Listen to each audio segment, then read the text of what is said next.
Hello, everyone. Welcome to the session today. You've made it to an introduction to raising children in community with our wonderful panelists, Amy Saloner, Jessica Plancich Shinners, and Janne Campbell. Thank you so much for joining us, and I hope that you all are well today. So my name is Lauren, and I'm your host for this session. So if you run into any tech issues today or otherwise need assistance, please send me a private message in the chat, and I will be more than happy to help you out. Okay, I'd also like to fill you in on a course that we have coming up. On June 20th, I'm excited to announce that we'll be launching our brand new 5-week course, Raising Children in Community. And in this course, today's panelists, Amy, Jessica, and Janne, will be your guides for exploring the joys and challenges of raising children in community, your co-parenting and education options, as well as how to foster a more child-friendly community. And I also want to note that we do offer sliding scale pricing to fit your budget, and we do hope to see all of you there. All right, and now I'd like to introduce our special guest today. First up is Amy Saloner. Amy is a licensed clinical social worker and functional nutritional therapy practitioner. She has worked for the last 30 years with children and families as a therapist, parent, and teen coach, educator, birth advocate, and community builder. Amy has worked in nonprofit and for-profit organizations, as well as an entrepreneur. She and her husband co-founded the Emerald Village Intentional Community in North County, San Diego, with 4 other families 12 years ago. She is the mother of 3 adolescents, ages 23, 16, and 13. Amy is currently working at the intersection of mental health, nutrition, and community building for teens and their families, specializing in optimal health relationships and rites of passage into young adulthood. Thank you so much for being here, Amy. Also with us today is Jessica Plancich Shinners, with a master's in clinical psychology, a doctorate in organizational leadership, and 20 years psychotherapy practice as a marriage and family therapist. Jessica applies a whole human approach to consulting that nurtures body, mind, and spirit, so the wisdom of the heart can be awakened. After years of witnessing the limitations of Western psychology, she sought training in Eastern approaches to healing and wellness. With certifications as a yoga and a Qigong instructor and massage therapist, Jessica utilizes a holistic and somatic approach to her work as a communitarian and social architect. As a co-founder of the Emerald Village, she and her husband birthed and raised their 7-year-old daughter in a community context. They have since moved to Southern Oregon to begin another large land-based community endeavor. Thanks so much for joining us today, Jessica. And our last panelist today is Janne Campbell. Janne is passionate about creating a world that works for all, including children.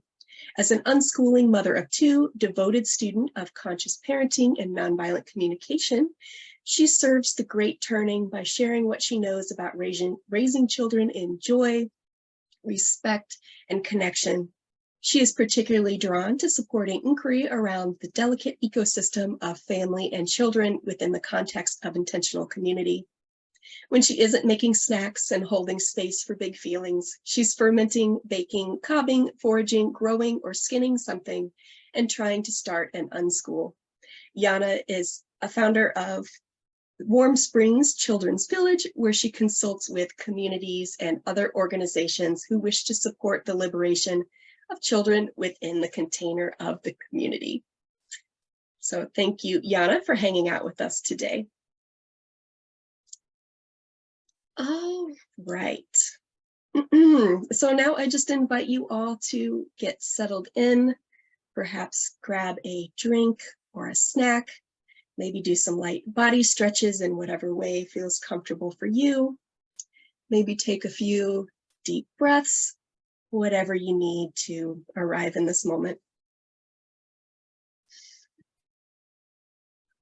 Okay, wonderful. First, I'd like to hand the microphone over to Amy. Hi, Amy. Can you tell us about your reasons for raising your children in community and perhaps some issues you were trying to solve? Certainly. Thank you so much for having me here. Yeah, community was something that developed for me um, after I had my daughter.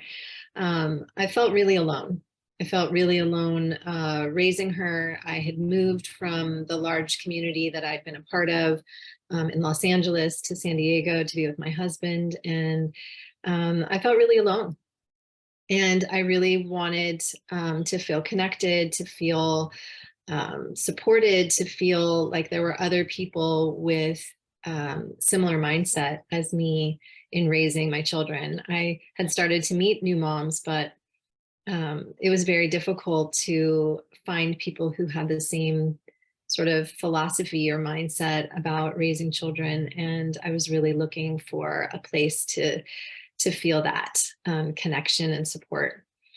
And yeah, the problem I was trying to solve was just not being alone and feeling like, uh, yeah, someone else had my back. Thank you so much, Amy. I'd like to ask the same question of Jessica. What were your reasons for raising children in community, and what were some issues you were trying to solve? Good day, everyone. It's wonderful to be here with you. And the genesis of this conversation really went back to times when Amy and I were working in the doing hardcore social work and mental health work in Los Angeles. So we were both trainees at the same community mental health center. And even way before we had children, we were talking about and deliberating about how challenging it was to raise children in this separated, very what seems like an unnatural way that humans are designed to be, which is interconnected, intergenerational.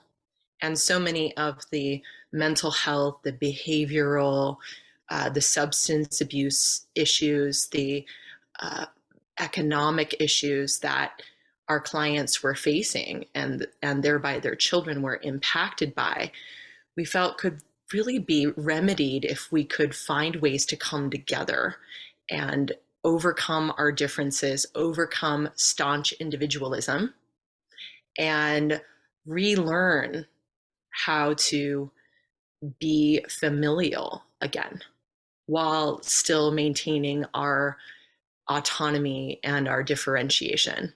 So my journey with this began through being a social scientist for years and years and watching both my clients and my sister friends like Amy and others go through uh, hard struggles. And then in my own family, watching my parents go through how hard they worked to forge like this micro unit of our family, and how much more interconnected and supported I think we could be if we could endeavor into reimagining what a more modern way to do this could be, so that we could feel more connected to ourselves and one another and the earth.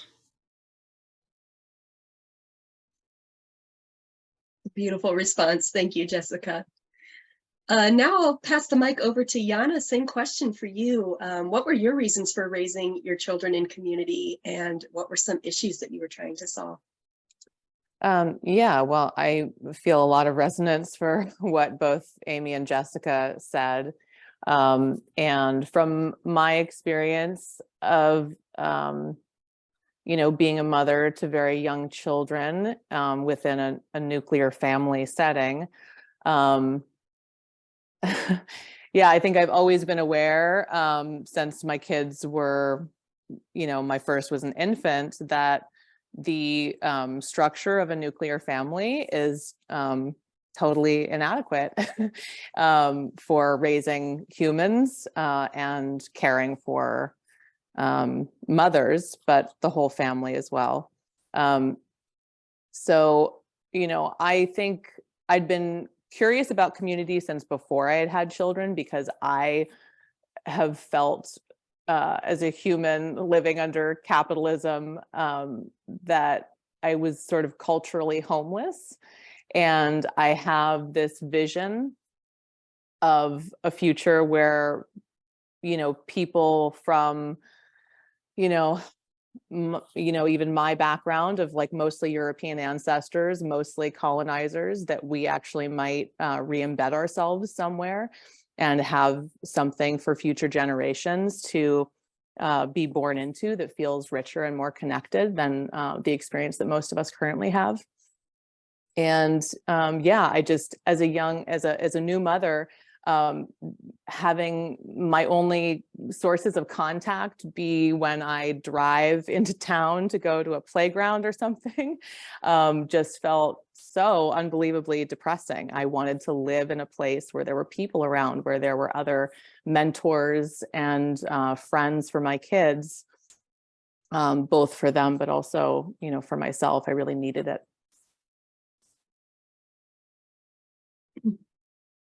Thank you, Janne. Yeah. All right. I got another question to throw at you all. And I'll start with back with Amy. Amy, what have been some surprises you've encountered on this journey? And what are some lessons learned? Oh, so many lessons learned. I think what was surprising was really how much personal work it required to be fully present in community, how much it took of self-reflection, communication, and really coming down to this idea of agreements, of really making agreements explicit. So, in a family, in a nuclear family, you and your partner have conversations, and it's only two people that are kind of dealing with their own ideas and beliefs and how to raise your children.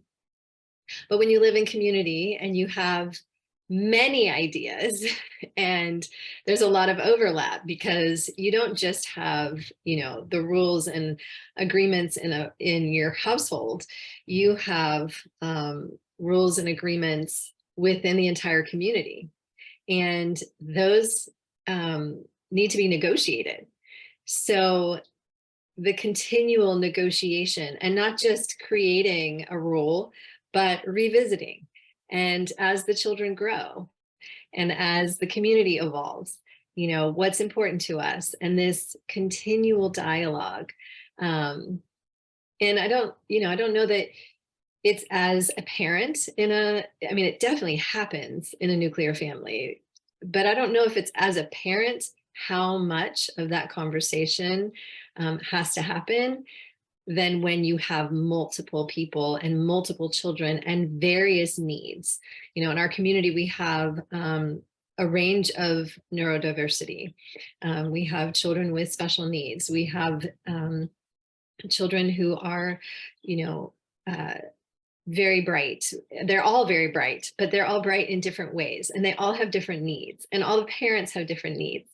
And so this conversation, this ongoing inquiry and curiosity that's really needed, and letting go of sometimes our own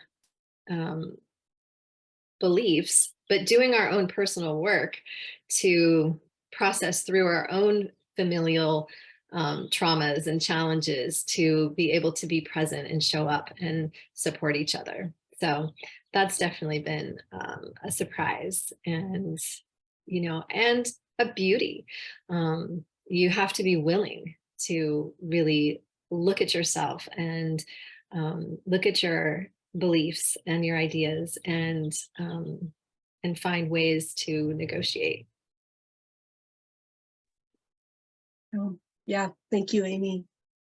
And I would love to hear Jessica's response to this question as well. Jessica, what have been some surprises you've encountered on this journey, and maybe some lessons learned as well? Oh, and you're muted, Jessica. I'll piggyback on what Amy said. And, say that emotional maturity, and really wonky hair here. Look at this little guy. Sometimes you don't know until you're looking at yourself on Zoom, huh? That the level of emotional maturity needed in order to have a positive experience in community astounded me. And so though it's always been a study and an inquiry of mine, I really witnessed how some of these tenets of emotional intelligence, like empathy, for example. So, I see a couple like comments in the chat here. It is really challenging to think about someone else influencing your child, and thereby the emotional intelligence and sort of the spiritual alignment of the people you choose to do it with is critical. So it can't, from my vantage point, be enough that you just want to live off the land more, or off grid more, or you're moving away from something. It has to be, I think it's going to work, because I've done a lot of consultation with groups who have really ideated around wanting to do this, or, oh, you guys have it so great here. Well, yes and no. If what you're seeing looks good to you, it's because of tremendous amounts of heavy lifting, and that we selected wisely, and that we worked with guides and mentors along the way to help us iron out our differences in order to come to clear agreements, such as, how are we going to handle conflict when it arises? And though one family may feel like, giving a verbal correction in front of everyone is acceptable, someone else may feel very off-put by that for cultural reasons, for trauma reasons. So we would go in, and this is part of, I'm kind of jumping the gun a little bit, but this is part of what I will cover in the section that I'll be facilitating, which is, what is the intersectionality? What do we agree on? So divergent thinking creates a healthy ecosystem by and large. However, we can't be just all vying for our way. We have to find a harmonious pathway forward. So I think some of what surprised me was, despite all of the work that I feel like I've done and endeavored into in my life, that the amount, first of all, you can't assume that other people have done that same caliber of work or who have taken that on, but really the importance of choosing people who have willing to devote themselves to the pathway of personal growth and development and emotional maturity, because as the children mature, so does our need to mature along with them in their developmental arc. And then the agreement fields that need to be very explicit to anchor and hold us during trying times. Thank you so much, Jessica. Janne, I saw some head nods from you. It sounds like some of that resonated with you as well. But yeah, same question. Some surprises that you've encountered on your journey and some lessons learned. Yeah, I resonated a lot with what Jessica shared. And so this like feels controversial to share, because we're talking to people who might not live in community and are thinking about it. And I don't want to rain on anybody's parade. But I really had a lot of idealism coming into community. And I imagined that we'd be gardening together and sharing meals together, and that we all had, similar beliefs, or maybe enough common beliefs about some things that we weren't going to, be engaged in a lot of conflict.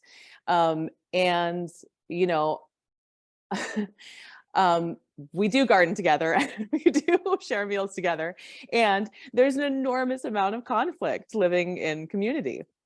And so that was a surprise.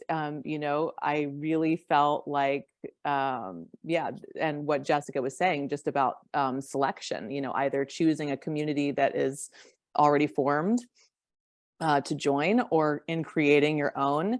I see lots of people talking about community nowadays, and the things that they are asking for in terms of, you know, wanting to find people who want to join them. You know, they're asking other people to select themselves in based on criteria that is a little bit maybe overly simplistic. So what Jessica was speaking to, just finding people who have the ability to stay in situations that are extremely uncomfortable is a really important piece when you're considering living in community. So yeah, for me, the big surprise was it actually really paralleled my parenting journey, which is you imagine before you have children that having children is going to look this certain way. And what it really is like this like trial by fire spiritual path of that is like so intense that you never could have thought, you know, you would find yourself on. And that has been my experience with community, where it's like if you come to community and you are able to stay in community, that is the work of community, is learning how to be with other people and to live with other people and to you know, cultivate a lot of really radical self-responsibility, empathy. Yeah, these are the skills. And so that was a surprise to me. And I feel like a big lesson in there for me was that I think the people that can stay in community are people that shift their aim from I'm going to live in community to reap all these benefits. Like there are benefits for sure. There's a lot of beauty and connection that happens within community. But if you are a person that stays in community, I think it's that you are able to shift your focus to the research and experimentation of what does it take for human beings to live together well. And I think that all communities are still in that exploration. I don't think any of us have it figured out. Thank you for that insight, Janne. I was watching Jessica and Amy as you were talking, and just want to invite you both, if you have other things that you would like to add to this question or Janne's response, I welcome you to do that. Something that sparked in me when you were talking, Janne, was that it's an experiment. This whole thing is an experiment. And one of our mentors, Diana Leaf Christian, who is, I know, a friend and ally of the FIC, has said it's, you know, the longest, most expensive spiritual workshop ever. And if you could reframe it that way, that it isn't a magic bullet, it isn't it's fraught with the challenges that we see on the macrocosmic level. So we have an opportunity with folks that hopefully we share value with, but we also share different values with, to again create a more robust ecology, and in that not just create a groupthink, homogenized hive mind, but rather how do we try to find harmony within our differences? How do we value the other perspective? And we're seeing this mirrored everywhere we look, sociopolitically. And if we can practice this in these micro ways, maybe this is my over idealistic version, but I'd like to think that I'm doing my part to practice and embody these and experiment with these principles, not because I have it figured out, but because I'm willing to be in it.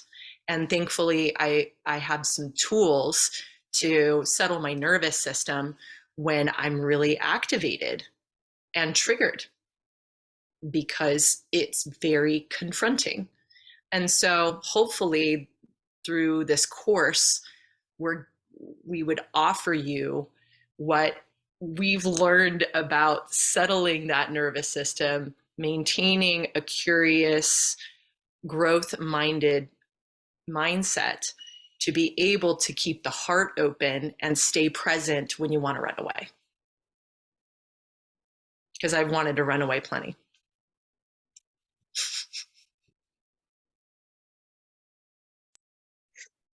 Seeing some hand raises from both Janne and Amy, so they share that sentiment. Janne and Amy, do you have anything else you'd like to add here? Oh, you know, there's so much in this. Yeah, much like what Jessica said in terms of the growth, you know, this parenthood and community have been the two biggest growth processes of my life. You know, who I am as a human is because of these two journeys, which have happened in tandem with each other. And I wouldn't trade that. You know, there have definitely been moments when I have felt done, but I stayed because I've seen what it has done for me, and I see and witness what it does for my children. When I ask my children, you know, are you happy here? Is this where you want to be? It's a resounding yes from them. And when I look at what their life is, you know, the richness of having multiple adults in their life to guide and support them. This is something I teach frequently with families, is regardless of whether you live in a village, you know, or a co-housing situation or whatever it is, community itself is key to our livelihood, to our longevity, to our sense of well-being. We are social beings. We need community, and our children need more than just their two parents to be guides for them in their life. They do have teachers, but teachers play a particular role. Having other adults in their life who they can turn to, who they can experience things that their parents may not be good at, right? We have people on our property who are masters with archery and using guns properly. And those aren't my skills, but they are practical skills that are important to know. And thank God I have other parents who are there for that. My oldest was in Southeast Asia and having a really hard time. And he was talking to his dad and to me, but he reached out to these other adults from the community as supports for himself. That meant so much to us. It really does take a village to raise our children. It's not, you know, that's a real thing. And, you know, the richness of what they're experiencing here, even in the conflict, they don't always like the way other parents parent. But what they're learning in that process is their own empowerment and speaking up for what they want and need, setting their own boundaries, communicating with us, allowing us all to have richer and deeper conversations. These are invaluable skills that our children are gleaning just from the experience of being with multiple humans on a regular basis. Yeah. Thank you for that insight, Amy. That actually leads to the next question that I have for you all. I'd like to hear more about what inspires you to continue to do this work that can be very challenging. Yeah, I think that, I mean, that is the inspiration to keep going. It is really like the experience of my children, and also um, taking what I've learned here out into the world, in settings that I'm becoming involved in, and really taking this understanding of agreement fields and communication and connection and um, initiations and rites of passage that we sort of naturally evolve through here as a collective, but the importance of that in the world. And it's, I mean, this is my training ground. This is where I'm learning and growing the skills, to share that out in the world. But like I said, the inspiration also very deeply comes from what my children are getting from this. That's what keeps me here. Yeah, that's lovely. Thank you, Amy. Jessica, what about you? What inspires you? It's twofold. One is my own healing. I get to look at and have a rich laboratory to heal some of my own inner child stuff, and we get to reenact that in an effort to move beyond it. And so in doing that, I know that my child benefits from that, and I feel again like I'm taking my own ownership and responsibility, and using the privilege that I have to live this way, to heal the intergenerational stuff that I've inherited, to have more compassion.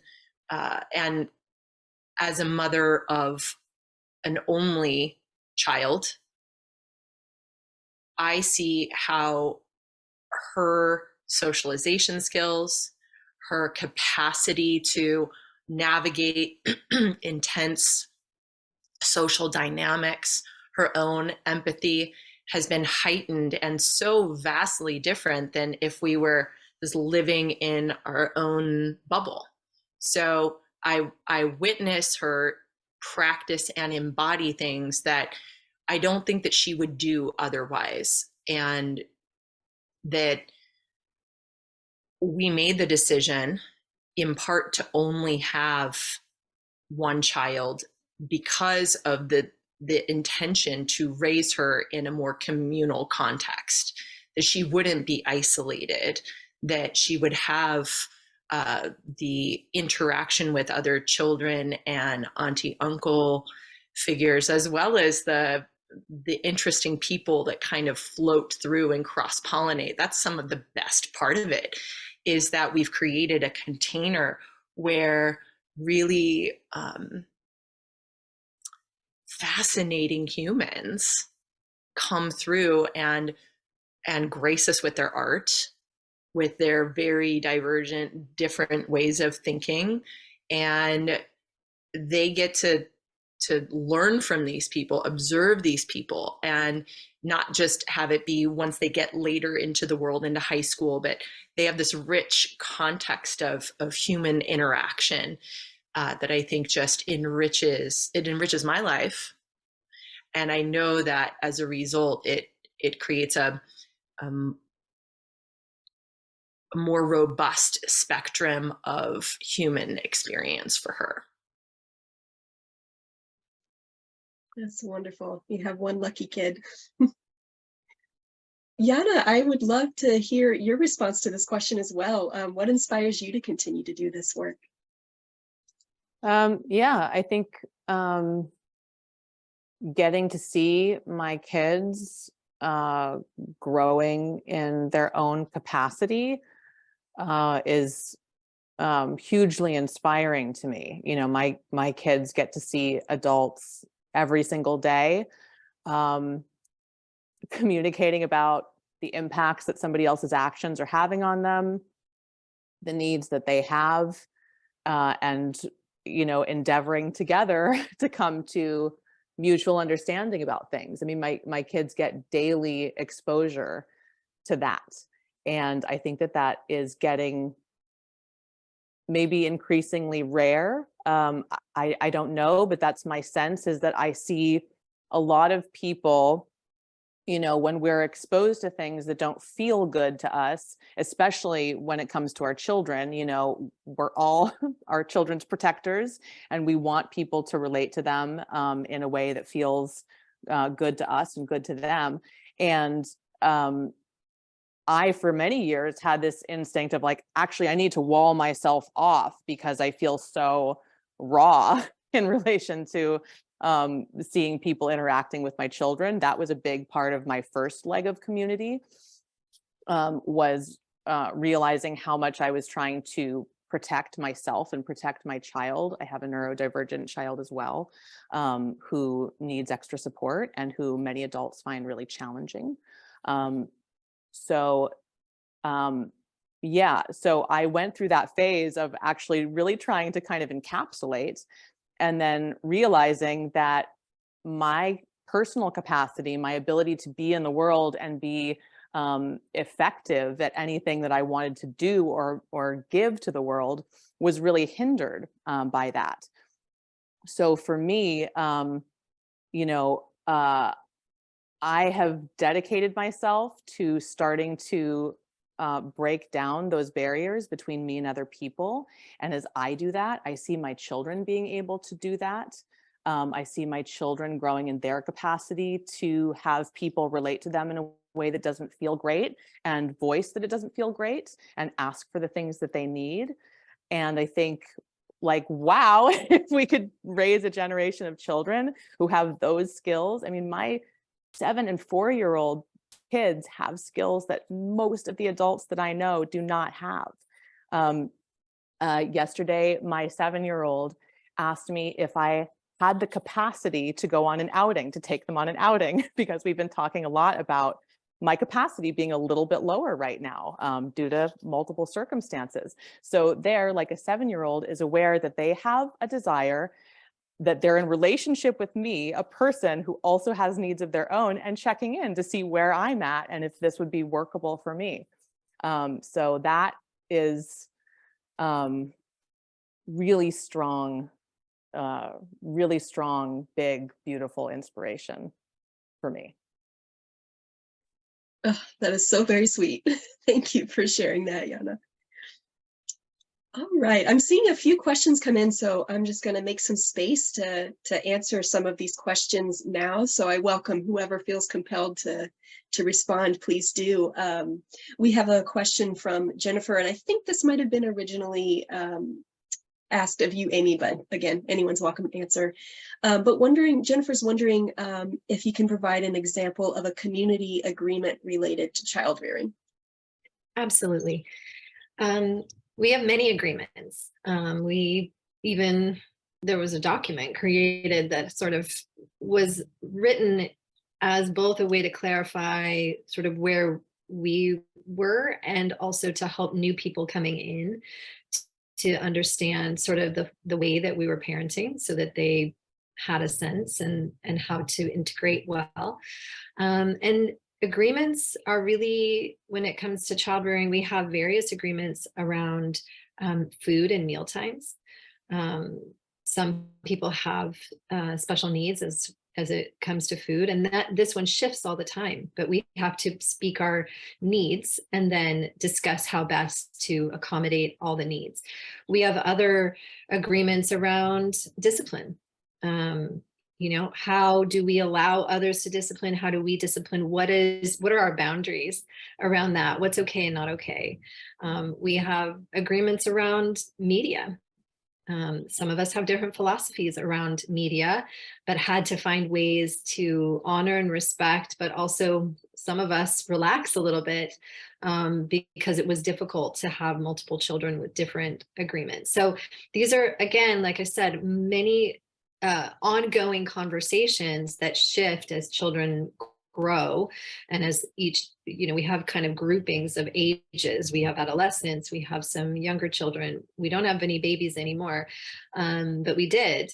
And so we had to continually have conversations around the ways in which we interact and the boundaries we keep and the ways we respond to each other's children and to our own.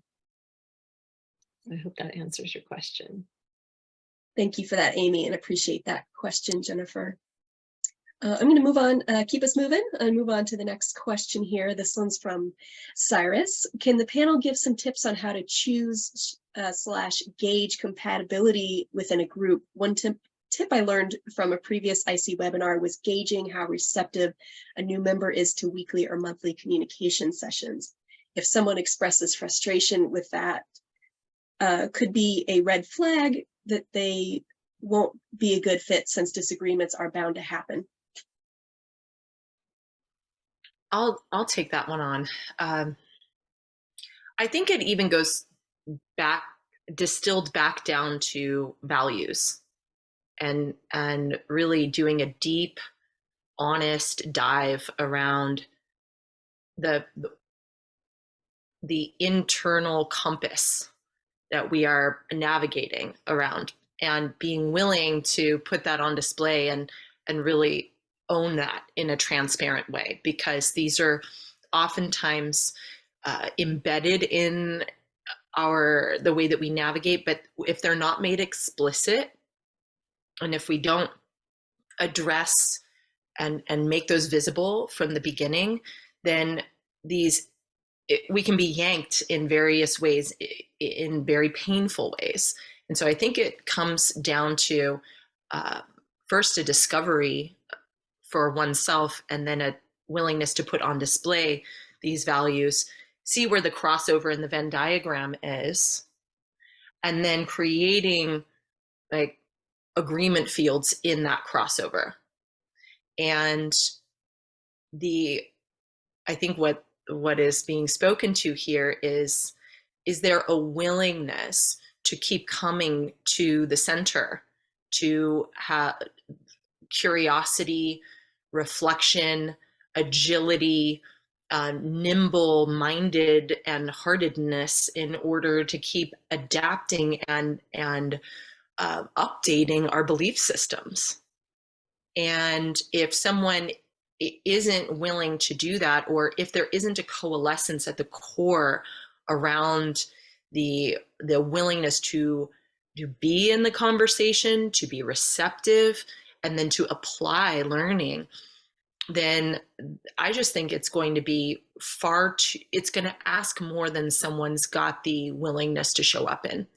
It's going to stress someone out if they're not inclined, they're not in this life inclined toward growth and transformation, because there's nothing like living with multiple people with emerging, changing needs, and relearning how to collaborate together. That is just a hotbed for being evocative.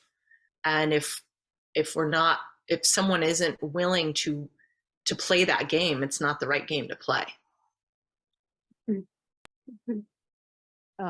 If I could just add a little something to that, and I agree with everything Jessica just said. I think another piece, it's sometimes there's, if you're seeding a community, and you're doing that between a small group of people who you have enough experience collaborating with to feel like you could co-hold leading a community in its creation, that's awesome. I think oftentimes it's more difficult when you're gathering a bunch of people to try to find alignment. And I think that can easily sap your energy to continue with the project. So I think for where most humans are, it's good to consider like how much juice you have to give to the creation. And if you might consider starting with a smaller number of people who you already feel are closely enough aligned, and you have experience of experiencing conflict with that person and being able to come back together. And I think that the creation within a small core group of people of systems that people can either say, yes, I could plug into this, or maybe not. So creating agreements from the very beginning, I think is something worth considering, because you can say, hey, we have this conflict engagement system. Would you be willing, or are you going to be able, to agree to these principles that we have? You have a conflict with someone, this is what happens. If you need extra support, this is what happens. At this stage, you might need to receive outside support. At this stage, we agree maybe we don't have the capacity to continue together. So having a very clear entrance and exit, and things that people can say, I agree to this, or I don't agree to this, I think really helps in that process of both self-selection for other people and your selection as a group. Thank you both, Jessica and Janne. Related to that, we have another question from another one of our guests, and that is, agreements sometimes sound like rules, and I wonder if you can bring distinction to that, and who polices these agreements? Oh, man. Can I speak to that a little bit, maybe? Yeah, I was recently in a meeting. No one is policing. That is, woof. Yeah. I was recently in a meeting where someone suggested that agreements are things that people make when they come together as a group, and rules are what people who weren't a part of making those agreements call them. So if you're being asked to agree to something that you weren't part of creating, it can oftentimes feel like a rule. That was a helpful nugget to help me orient to how different people think about agreements versus rules. I also think about agreements as something that need to be revisited. So part of the reason why I think they become draconian and very oppressive is because we don't revisit their efficacy. We don't go back and say, is this actually giving us the outcome that we intended? We make goals because of the emotional experience we want to have, or we think that it's going to give us on the other side. So a big part of our practice in using sociocracy as a social technology is that we project into the future what success would look like and feel like. And then we get to say 3 months down the road, or whenever that reflection point is said agreement or arrangement moving us closer to this or further away? And that's the point at which we get to iteratively shift if it's not working. And I think that if we were able to do that in a larger scale, to say, oh, we have new information now, so we're going to update how we're operating, then we wouldn't be so hesitant to make these perfect decisions and deliberate with such a gripped, a tight fist. Because, as again, Diana would say, is it good enough for now and safe enough to try? Can we experiment with this, really give it a go, knowing that there will be a point in which we can update how we're operating? We're not beholden to this in perpetuity. Can I just add a brief, concrete example, just for it always helps me to have a specific thing sort of laid out.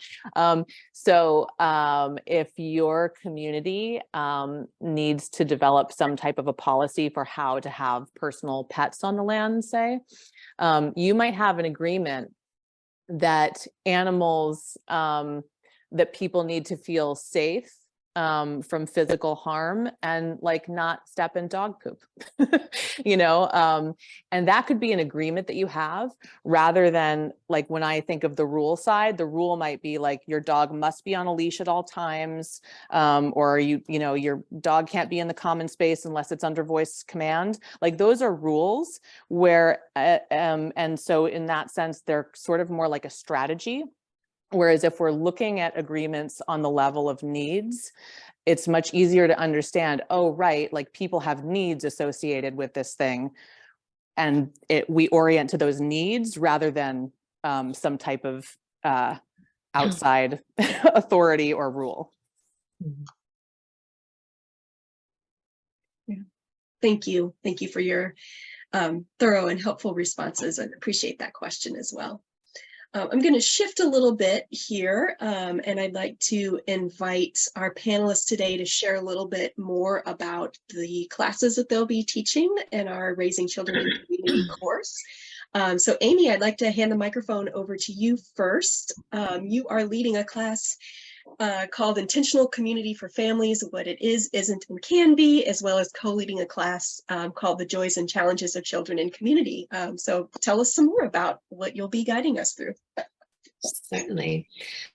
Well, that first class, pretty much the title says it. I will be talking about what community is, what different kinds of communities there are, what it looks like with children or potentially without children, and what community isn't. I think we've alluded to this idea that there's many people come into community with these idealist beliefs about what it can be or what it is. And it's important to know that there are some realities and that it's not always what you think it is, but it is still beautiful and amazing. And what I will talk a lot about is what community can be. So from the learning and the experiences that I've had and that I've learned from other people who do live in community, there are some really incredible ways that community can support us as humans and create a better world. So we'll be talking about what that looks like in terms of raising kids and how community can look like in that way. And then together, Jessica and I are doing the Joys and Challenges of Children in Community. And we'll be sort of talking about, all the benefits that we've experienced and all the challenges that we've experienced and what others have too. Jessica, do you want to add anything else to that one? I would just add that it's just a super real talk. Yeah. The nitty and the gritty and maybe the just the over a decade of lived experience in this that I wish I would have gotten at either the onset or even midway through. If I had this opportunity to like, oh my gosh, wow, I can maybe not step in that, or bring this nugget back to our community so that we can get through this challenge, I would have jumped on it in a heartbeat. Great. Thank you both. And Jessica, I'll hand the microphone back over to you. You're going to be leading a class called Co-Parenting in Community. Can you tell us a little more about that? Yeah, I will endeavor to share with you what I've gleaned from years of bringing parents together in not just nuclear family parents, blended families, single parenthood, all these various configurations of what family can look like, to find the intersectionality and the inroads for how to do so with respect and dignity and both autonomy and solidarity, as well as like a systems thinking, like the whole, like the me to the we version of this, with some very practical tools to be able to apply, and hopefully playfully. We're talking about a lot of heavy stuff, talking about maybe one of the most important jobs we have, raising children, but hopefully how to do so with levity and play and making it fun. Wonderful. Well, I'm looking forward to that class. Thank you, Jessica. And then I'd like to pass it over to Janne. Janne is going to be leading 2 classes within this course. One of them is Options for Educating Children in Community, and the other one is Planning for Children in Community. So Janne, tell us a little bit more. Yeah, so in terms of educating children in community, I'm a homeschooling mother, and homeschooling is a popular option within many intentional communities for a couple of reasons. I think one is that most of us that are attracted to community are trying to create different systems for ourselves to live in. And a lot of people end up extending that desire to live outside dominant systems to education. So they don't necessarily want their children attending a regular school. And also just on a practical level, many communities tend to be in rural areas, if they're land-based communities in particular. So access to education off-site is sometimes limited. So we'll be talking a lot about different models of homeschooling, as well as community-created schools or learning centers. Every state has different laws about this, but we'll sort of be covering a lot of the most common ones that people are utilizing today. And then in terms of readying your community to receive children, or if you're trying to create a community that is more child-friendly, we'll be talking a lot about just really practical stuff.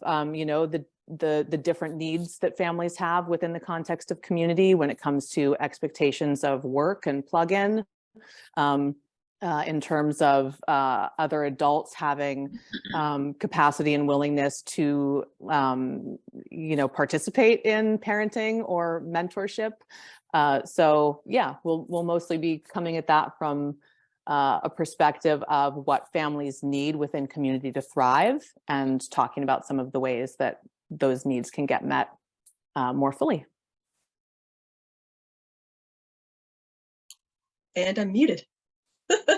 Fantastic. Thank you so much. As a reminder, that course starts on June 20th. I put some more information in the chat for you all. And I just want to take a moment here to express my sincere gratitude to our panelists today. Thank you so much for your time and your wisdom and the work that you're doing. Thank you so much for sharing with us today.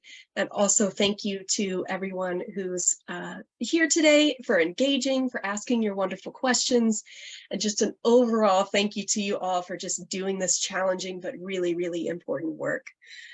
So much gratitude to you all. I hope to see you all, if not in the course, in Zoom land again soon. And I just wish you all a lovely rest of your day. Thank you. This was fun. Bye, everyone. Bye-bye. Bye-bye.